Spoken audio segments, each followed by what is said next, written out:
है जुदाई खा गई,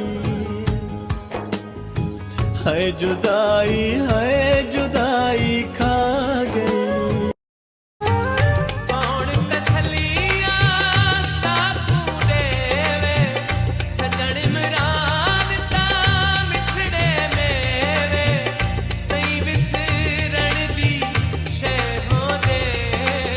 और सरायकी बाबा की वजह से मैंने एक अल्लाह के बाद बाबा की वजह से मैंने स्टार्ट किया जी, बाबा को देख के स्टार्ट किया, तो मैं वो कैसे छोड़ सकता हूँ। मैं तो और मेहनत करके आऊंगा और जोर शोर से आऊंगा इंशाल्लाह ताला। ऐसा सोचूंगा कि मैं पहली दफा आ रहा हूँ, फिर दोबारा से इंशाल्लाह ताला मैं लोगों के लिए, उनके फैन के लिए, अपने फैन के लिए जरूर काम करूंगा और बढ़ चढ़ के करूंगा।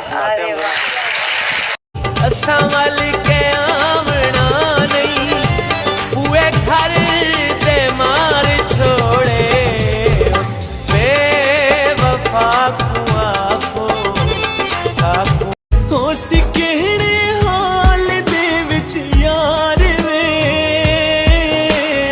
साडे कण तां अज कयामत आ गई। मैनू रास ना आया प्यार वे, हाय विछड़िया मेरा यार वे। मैनू नींद नहीं आंदी रातां नू, है रातां नू मैं केड़ा मजबूर